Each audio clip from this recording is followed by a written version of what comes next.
olha, não há branco, não há preto, não há amarelo, não há escravo, não, sabe? Não existe isso aqui. Somos um. Por isso você às vezes nem sabe quem pode estar do seu lado. Mas eu já me sentei um dia dentro de um avião, numa viagem, tinha um desembargador do meu lado. Numa outra viagem tinha um juiz, não sei, federal. Eu não sabia quem ele era. Já me sentei ao lado de um embaixador, eu não sabia quem era. E depois vim descobrir. Você não sabe quem é Jesus quando está do teu lado, mano?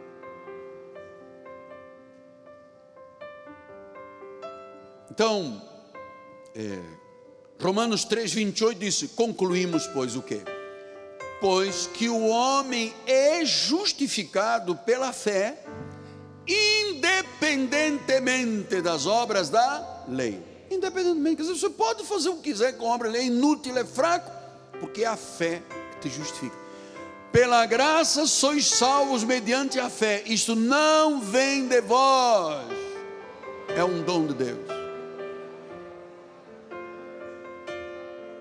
Isto explica a salvação pela fé. Isto explica a santificação, o perdão, o passar da morte para a vida, livre de condenação e maldição, pela lei da fé.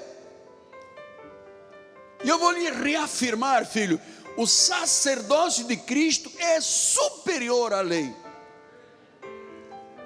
Pastor, mas diga uma coisa honestamente, me ensine. Mas e se eu mantiver a lei? Eu creio na graça, aposto, eu creio na graça. Mas se eu mantiver o foco do jejum, da vigília, da cerimônia, dos batismos, paga o preço, não paga o preço, a corrente, se eu mantiver isto aqui, o que acontece, aposto? Eu vou lhe mostrar isto em Hebreus 10:29. Olha lá. De quanto mais severo o castigo julgai vós vos será considerado digno aquele que calcou os pés o Filho de Deus, profanou o sangue da aliança e ultrajou o Espírito da graça. Sabe o que a maioria dos crentes fazem? Calcam os pés o Filho de Deus, pisam. O sangue de Jesus não tem tanto poder. Você tem que dar 3 passos de fé, depois você tem que batizar, depois você tem que ir para a escola. Mas nada disso é cristianismo. Pode acreditar do que eu vivo, da verdade de Deus que nos foi revelada, como Paulo recebeu do Senhor. O sacerdócio de Cristo é superior.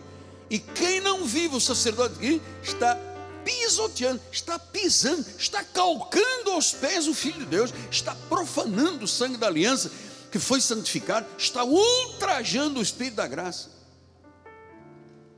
Então, viver a lei ofende o Espírito Santo,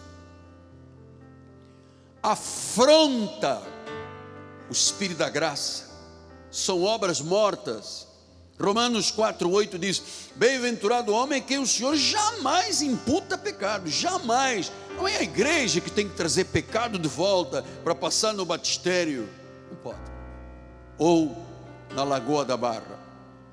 Agora tem um hábito de batizarem na Lagoa da Barra, por quê? Porque lá está cheio de jacaré, você sabe, né? Agora que todos os pecados saiam da tua vida pela água e o jacaré coma. Aí fica um monte de jacaré doente lá, mano. De papo proado, pô, eu fui comer o pecado ali daquele irmãozinho, agora estou aqui, eu mala.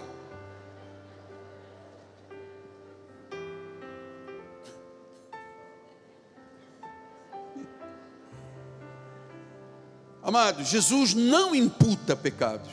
Por quê, apóstolo? Porque Ele levou sobre si os nossos pecados.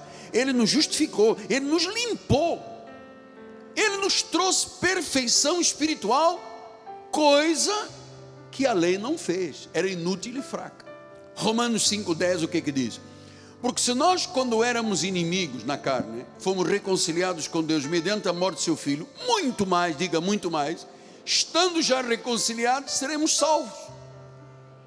Olha, se Deus nos amou quando éramos inimigos dele na carne, agora que Ele nos reconciliou consigo mesmo, diz: seremos salvos pela sua vida.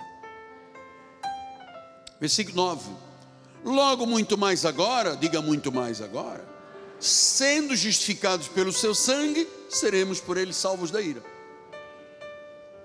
Pelo sangue, não é por Moisés, não é por sacrifício, não é pelo antigo pacto, é pelo sangue de Jesus.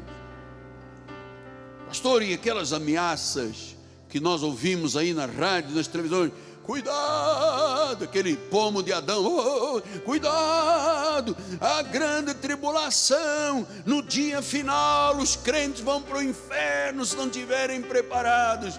Eu vou lhe dizer uma coisa, a preparação, quando é que um crente está preparado para viver a vida eterna? Quando confessa Jesus como Senhor e Salvador, recebeu o pacto da graça, recebeu tudo, a suficiência de Deus, está pronto.